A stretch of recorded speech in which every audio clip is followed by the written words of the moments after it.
Bienvenidos a un episodio más de Tierra Conciencia. Yo soy Ana Paula Zárate. Es un podcast donde hablamos de psicología, derecho y temas sociales. Quédate para escucharlo. Seas bienvenido a este episodio. Hola, ¿cómo están? Bienvenidos a un episodio más de Tierra Conciencia. Yo soy Ana Paula y tengo un invitado súper de lujo. ¿Cómo está, diputado Gildardo? Maravilla, Ana Paula. Pues vamos a platicar quién es un poquito Gildardo y qué es lo que ha hecho. Él fue regidor en el municipio de Tultitlán en el año de 2003-2016 y fue presidente municipal por el ministro de la ley del 2006, secretario de la Dirección de Seguridad Pública 2006 y 2009. Y ahora diputado federal de Movimiento Ciudadano. ¿Cómo estás, diputado? Contento de saludarte, contento de saludarlos. Efectivamente, tuve la oportunidad de ser presidente por Ministerio de Ley. Yo era el primer regidor del ayuntamiento y por lo tanto, en ausencia del presidente, yo asumía la función porque estaba establecida una ley. Y también tuve la oportunidad de ser secretario de Seguridad Pública en el municipio más poblado de América Latina, que es Ecatepec. Claro. Y muy bonita experiencia. Pues más que nada la gente lo quiere conocer. Muchas veces vemos a los políticos como una imagen pública, pero no conocemos cómo es su día a día, qué piensan. Entonces, antes de entrar en la entrevista a fondo sobre el tema que viene siendo seguridad y feminicidios, la audiencia le gustaría conocer. Entonces, si me permite, le voy a hacer algunas preguntas personales, espero no incomodar, y si no, ya usted me dice, ¿qué fue lo que le inspiró a dedicarse a la política? A mí me apasiona la política. Me apasiona como ejercicio, como una oportunidad para poder servir y no servirte a los demás, sino poder servir. Me apasiona poder ser útil. Me apasiona poder aterrizar una idea que tú tengas, verla reflejada en una política pública. Por ejemplo, te voy a decir, cuando yo tuve la oportunidad de ser regidor del año 2003 al 2006, tomé una decisión: si iba a hacer política para hacer dinero o para ayudar. Yo tomé la decisión de ayudar y mi salario, y tengo el padrón de beneficiarios. Antes de que llegara el programa Oportunidades del gobierno federal de apoyar a los adultos mayores, yo depositaba mi salario justo a adultos mayores de Tultitlán. Oh, qué bonita A través cosa. de Banco Azteca les dispersaba mi salario. Anita me ayudaba en esa parte de estar al pendiente, pero lo hicimos con conciencia, o sea, previo trabajo social, ahí en el municipio de Tultitlán. Y tengo el padrón y con muchas de ellas tengo la amistad con sus hijos, con sus familias, y con muchos de ellos. Y se hace una causa muy interesante que haya donado su salario a la causa de poder ayudar a las personas y no servirse del poder. Y derivado de la primera pregunta, ¿cómo influyó su familia o su entorno para poder tomar esa decisión de meterse a lleno al servicio público? Mucho, o sea, tus maestros influyen, tus padres influyen, personas cercanas a ti influyen, y siempre tenía, por ejemplo, un profesor en secundaria que decía que la política era un instrumento para poder hacer algo por los demás. Siempre tu entorno influye, tu familia, tus hermanos, mis hijos ahora, mi hija ahora. Mi hija, por ejemplo, tiene 9 años de edad, Victoria, y cada día me decía: oye papá, vamos a ayudar a los perros de la calle. Y yo le explico: sí, lo vamos a hacer, pero a través de votar a favor una iniciativa de ley. Desde luego tu entorno influye, tus hijos influyen, tus amigos, tus vecinos, tus hermanos, tus primos, tus compañeros. ¿Tuvo algún mentor que lo invitó a participar en la política? En la propia comunidad, ahí donde yo vivo, los vecinos me invitaron a que participara como presidente del COPACI, del Consejo de Participación Ciudadana. O sea, yo inicié haciendo política desde abajo, desde el cargo más bajo, donde no hay salario, donde es por el gusto de servir. O sea, recuerdo una anécdota, por ejemplo, que ahorita voy a retomar las actividades, pero recuerdo una anécdota un día puse un letrero que decía, vecino o vecina, si te interesa limpiar tu casa, sal domingo a las 10 de la mañana. Y yo salí con mi escoba y varios vecinos, según iban a salir, pero el mero día solo salió uno y los demás se... o sea, te dicen al contrario, oye, aquí te faltó barle acá. En lugar de que se bajen a ayudarte, te quieren dar instrucciones como si te estuvieran pagando, pero no te están pagando. Tú lo haces por querer vivir bien, Claro. porque tu calle esté limpia, porque tu comunidad esté limpia. Así empecé yo.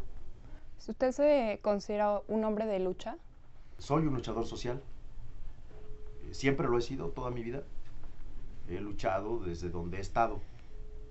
Me gusta luchar. A lo largo de su trayectoria, ¿ha enfrentado algún tipo de discriminación dentro de esta lucha social? Sí, muchas. Y no solamente en la trayectoria, o sea, en la vida cotidiana. Yo recuerdo que un día mis papás, mis papás son del estado de Guerrero. Y recuerdo que un día fui a visitar a mi abuelita, a Guerrero, y ya regresé, pero siempre llego por la terminal del sur, de Tasqueña. Pero Cuéntenos, a la pero ese audiencia le día gustaría llegué saber. a la central del norte. Y cuando iba yo saliendo, bajando el autobús, llegaron los de migración y me dijeron que si era yo migrante me iban a detener. Recuerdo que estaba yo enfurecido Nunca me había sucedido. Era la primera vez que yo sentía en carne propia, o sea, la discriminación del sistema, del gobierno. Y me querían sacar a la fuerza. Y me decían, danos una identificación. Y yo traía la credencial de la escuela, de la secundaria. Pero por el enojo no se las daba. Y recuerdo que me agarra un cuate de ellos por la espalda y me dice, cántanos el himno nacional. Y yo le empecé a decir tantas groserías. Sí, como no, es muy común la discriminación. Okay.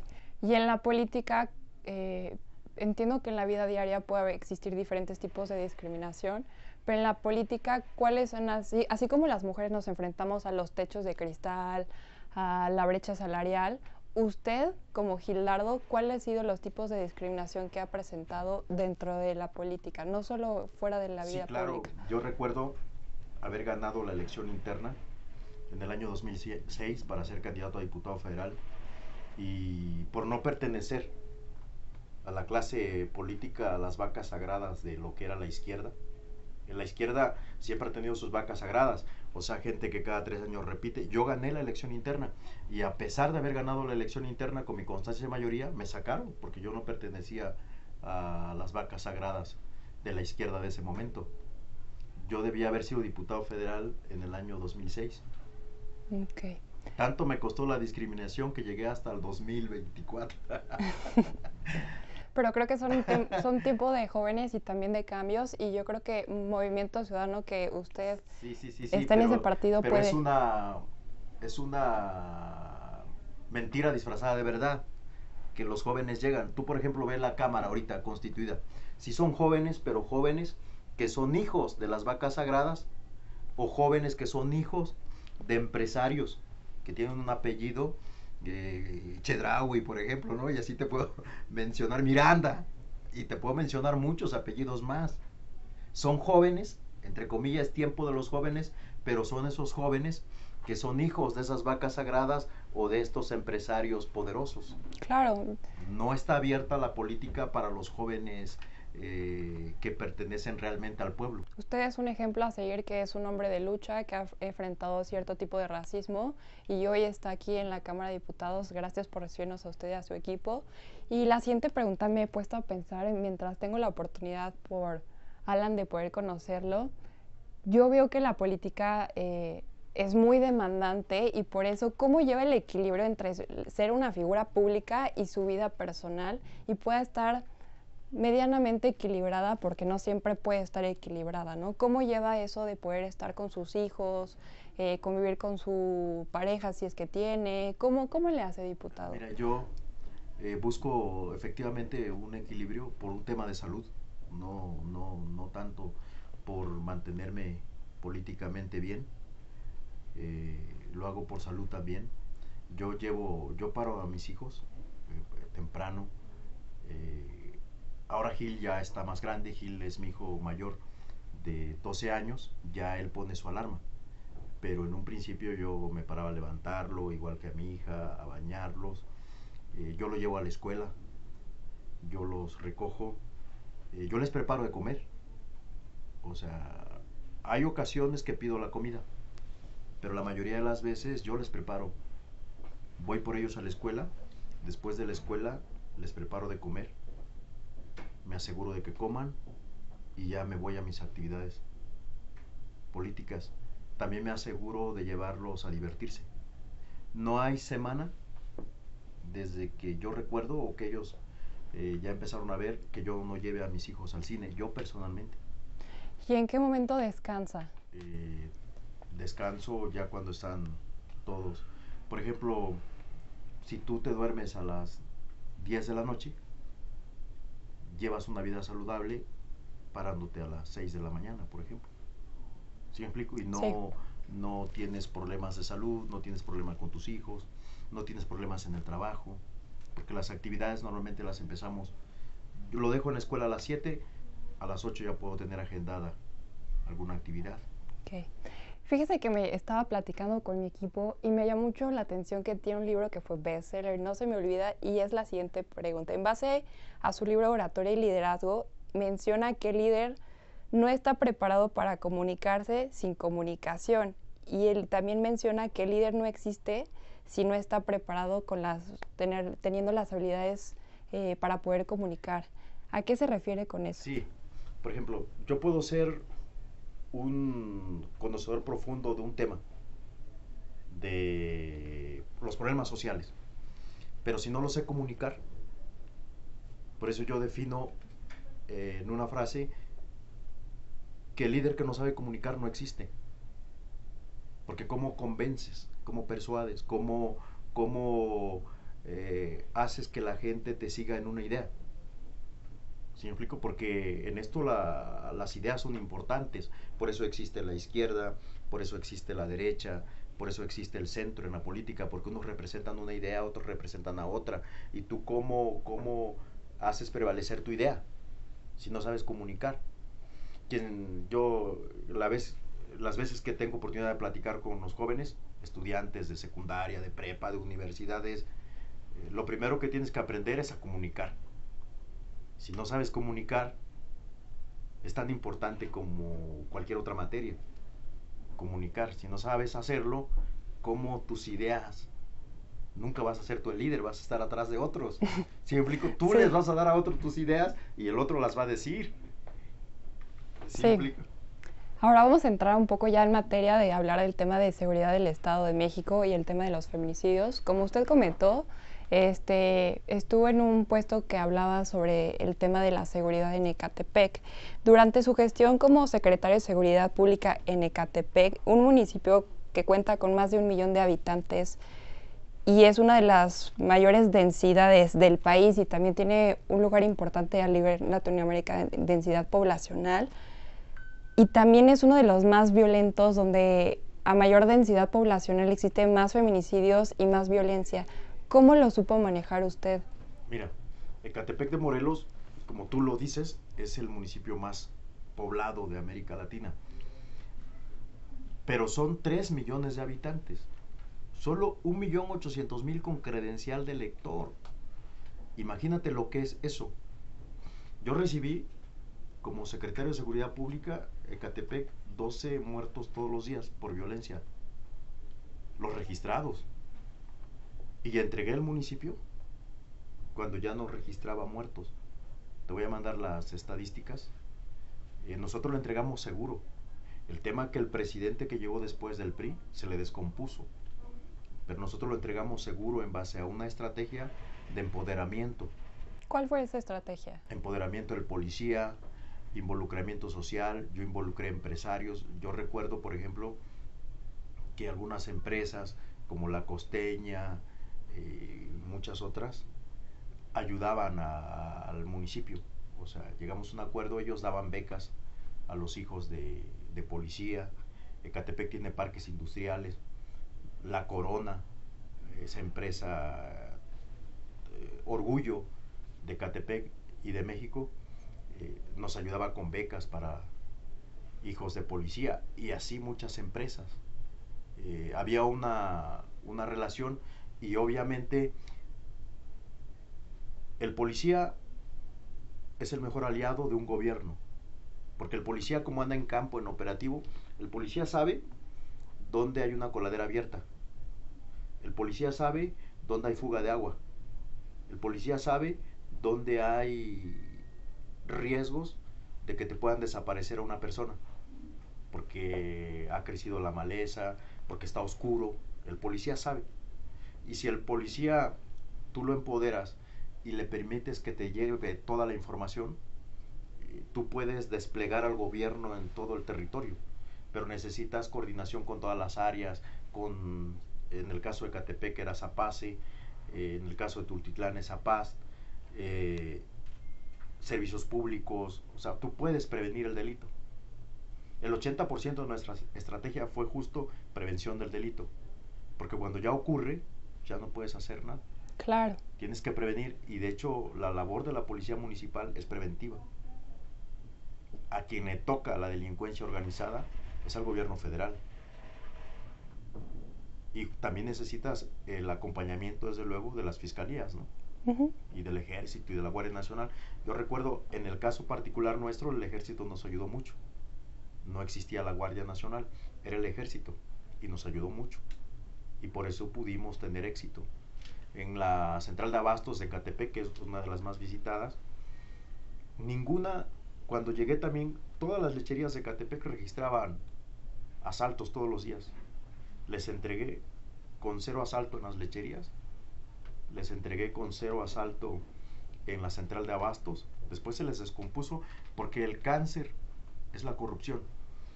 La corrupción es igual a impunidad y la impunidad es igual a inseguridad. ¿Y cómo trabajó la corrupción justo en el equipo policíaco? Pues aparte de una Contraloría Social, una Contraloría Ciudadana, tienes que pagarle bien al policía. El gobierno de Catepec del año 2006 al 2009 ¿Les aumentó el salario? fue generoso y aumentó sueldos. Y el aguinaldo era doble. Imagínate un policía con doble aguinaldo. Súper bien. Y capacitación. Y sus hijos con beca. En la mayoría de los casos, después creo que ya no mantuvieron las becas, como un incentivo con tu familia. Tienes que involucrar a la familia del policía. Hacerla parte de dentro de un sistema honorable, ¿no? Sí, de ¿cómo seguridad. un policía va a reconstruir un tejido social si su casa es un desgarriate? Tienes que empezar por ahí, por asegurarle al policía un entorno familiar sano. Okay. ¿En algún momento tuvo miedo por su seguridad y la de su familia mientras desempeñaba el cargo? No pasaba por mi mente, pero nunca tuve yo acuerdos en lo oscuro con nadie. La delincuencia tiene códigos de honor. ¿Cuáles son esos códigos de honor? Si tú no le aceptas nada a la delincuencia, ellos no se meten contigo. Se meten contigo cuando ellos hacen un acuerdo contigo. En el caso nuestro, que no teníamos acuerdos con nadie, porque el gobierno llegó limpio, sin acuerdos. El expresidente municipal ganó su campaña a base de trabajo. En el caso mío, él no me pidió nada, porque yo tampoco podía darle más que trabajo. Y al no tener tú acuerdos con nadie, vínculos con nadie, estás libre. Eres libre. Y mientras tú estés libre mentalmente hablando, haces tu trabajo en libertad. Claro. Obviamente, tomé providencias, ¿no? Claro. Tomé providencias. Por ejemplo, recuerdo que la oficina de la policía de Catepec era así como esta. Estaba cerrada. No se veía. Le pedí un favor al presidente, le digo, oiga, presidente, ¿podría ayudarme a que cambien los cristales? ¿Por un tema de transparencia? Que sea transparente, porque así la gente de aquel lado veía lo que yo hacía. Un día llega un policía corrupto, mañoso, y me dice, director, ¿le puedo pedir un favor? Le digo, adelante. ¿puede ayudarme con mi hijo a que entre a la policía como empiezan todos de academia? Le digo, sí. Y me dice, permítame, voy por sus papeles. Le digo, adelante. Fue por los papeles y me lleva un sobre de color amarillo. Todavía recuerdo bien. Y me dice, le entrego sus papeles de mi hijo. Y le dijo, ok, pero hazme un favor. Le comenté, hazme un favor. Me dice, ¿cuál? Le digo, saca los papeles uno por uno. Sí, justo para que no hubiera malos entendidos. Porque ¿no? como de aquel lado se veía y ahí estaban los Se podía policías de su malinterpretar. turno. Había como 8 o 10 policías de su turno. Él les había mentido. Le había dicho que ya tenía un acuerdo con el director y que me llevaba dinero. Pero era mentira. Eran papeles. Jamás yo lo hubiera aceptado. Nunca acepté un peso de un policía, jamás. Cuando los acompañaba a los operativos, les invitaba a tacos a ellos, pero los pagaba de mi salario. Jamás acepté que un policía, oiga director, es su cumpleaños, jamás acepté un regalo, jamás acepté que me invitaran a un café. Siempre les invitaba yo de mi salario. Y tengo muy buenos amigos en la policía de Ecatepec, en la policía de Tultitlán, en todas las policías, porque hay gente muy buena en la policía. Hay gente que ayuda. Los policías, recuerdo en varias ocasiones que en el puente que está frente a la central de Ecatepec, de Abastos, ese puente, no lo sé, pero ahí varias mujeres han dejado a sus hijos abandonados por causas de ruptura social, no lo sé, pero los policías nuestros muchas veces recogían a los niños, los subían a la patrulla para darles calor. Recuerdo una policía que estaba amamantando en esa fecha, tenía un hijo y le dio pecho a un niño que encontró en ese puente. Ay, qué lindo. Salvamos muchas vidas, la policía salva vidas. Por eso yo estoy muy agradecido con la policía y desde el primer ¿Y por minuto... qué usted cree que los ciudadanos le tienen miedo a la policía igual que a los criminales? Porque es una realidad que tú, por ejemplo, vas el camino al trabajo, vas haciendo una actividad y hasta el mismo Waze te avisa policía y en lugar de sentirte seguro como mexicano o como mexiquense sobre la policía, ya le temes porque pues luego te insertan drogas, hacen muchas cosas, entonces es honorable que usted haya podido apoyar a los policías, pero es una situación que sí es delicada porque es muy compleja hablar de corrupción, hablar del tema de transparencia. ¿Usted qué opina? Y la siguiente pregunta es, ¿de qué manera usted considera que puede impactar la inseguridad justo en la vida de los mexicanos? Porque hay un desequilibrio en la información, porque la nota roja vende. Cuando hay un policía corrupto que está extorsionando, que le está sembrando droga a un ciudadano, se vende la nota. Pero son mucho más los policías que salvan vidas. Por ejemplo, hay policías, ya te pongo el ejemplo, que salvan la vida de niños, de jóvenes, de adultos, pero eso la televisión no lo dice. O sea, necesitamos que los gobiernos también informen las buenas obras, las buenas acciones de los policías. ¿En qué papel juega la impunidad en la violencia, diputado? Mucho, porque justo por la impunidad tenemos solo en este último sexenio 200,000 muertos por violencia, 243,000 desaparecidos. Desaparecen 44 personas todos los días, justo por la impunidad. Porque, o sea, el policía es el más débil de la cadena de la administración pública. Pero la corrupción no solamente la genera el policía, la genera el fiscal que encubre al policía o que no investiga al policía, el contralor social o la contraloría del municipio que no investiga al policía, la Fiscalía General de la República. ¿Sí me explico?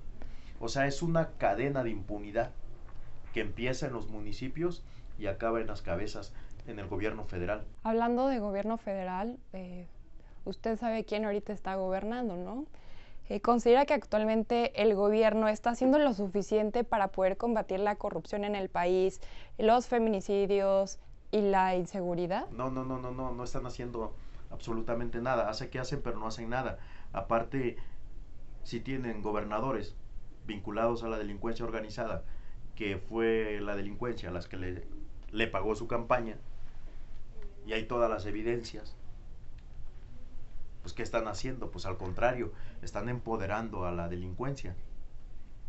Hay gobernadores pues con nombre y apellido, ¿no? ¿Qué iniciativas ha presentado o piensa presentar para poder combatir los feminicidios en el Estado de México, que sabemos que es pionero de los estados? Es un estado pionero en feminicidios, tiene el primer lugar y es muy preocupante para nosotras como mujeres no sentirnos seguras de poder salir a las calles, de que en cualquier momento te pueden violentar. ¿Y qué iniciativa va a presentar para el tema de seguridad? En esta semana vamos a presentar una iniciativa en el tema de procuración de justicia para que disminuyan los feminicidios que tenemos no solamente en el Estado de México, sino en todo el país, y los desaparecidos. Ya nada más vamos a esperar que la mayoría artificial que está ahorita en el poder nos dé sus votos para poder sacar la iniciativa. Ojalá que sí, y si nos las puede compartir para anunciarlas en nuestras redes sociales. Con gusto. Y ya estamos casi por cerrar, sabemos que es un hombre muy ocupado y tiene que ir a votar. ¿Qué le gustaría decir en la cámara a la audiencia que lo está viendo? ¿Qué mensaje le gustaría transmitir a los jóvenes y con qué le gustaría cerrar? Que hay una opción para resolver los problemas de inseguridad que tiene el país. Movimiento Ciudadano tiene una estrategia, una segura estrategia, el tema de la seguridad con paz. Movimiento Ciudadano es una alternativa que ojalá la gente nos pueda ayudar a meterse a nuestras redes sociales, que nos pueda ayudar a compartirla, a difundirla, porque todos los días hacemos acciones para que disminuya la violencia y la inseguridad en el país. El problema es que la mayoría no nos permite pasar nuestras iniciativas. Están cerrados. Ellos, su estrategia de abrazos y no balazos. Es como tiene ahora el país, ¿no? Es como está el país. Pero hay alternativa, hay opción. Y Movimiento Ciudadano es una alternativa, es una opción de poder. Hay muchos para jóvenes, poder ayudar. Hay muchos jóvenes que están interesados en participar en la política justo del Estado de México. Por ejemplo, aquí tenemos una del equipo que está atrás de cámaras que le interesa y es el Estado de México. Hay chavos como ella y como otros chavos que las van a estar viendo del Estado de México. Si quisieran acercarse a usted, ¿cuáles son sus redes sociales? Y para cerrar este programa. Movimiento Ciudadano es la única plataforma que realmente empodera a los jóvenes. Si te das cuenta, Movimiento Ciudadano es el partido político que tiene jóvenes gobernadores, jóvenes diputados federales, jóvenes senadores, que no forman parte de estas vacas sagradas del poder de la derecha o de la izquierda. Y mis redes sociales, así me encuentran como Gildardo Pérez Gavino. En Twitter, en Facebook, en Instagram, en TikTok, en todas como Gildardo Pérez Gavino. ¿Un valor que lo caracterice, diputado? Soy un hombre honesto y transparente. Nada más para recordarles que si están interesados en leer el libro del diputado, lo pueden encontrar en Amazon. ¿Cómo está, diputado? Como Oratoria y Liderazgo, autor Gildardo Pérez Gavino, es un bestseller. Solo lo encuentran en Amazon, de manera física y digital, porque Amazon, pues, no me paga por publicidad, pero es la librería más grande del mundo. Si vamos a Gandhi ya cerró casi todas, ¿no? Muchísimas gracias. Esto fue un episodio más de Tierra de Conciencia. Nos vemos en la próxima. Adiós, Tierra de Conciencia.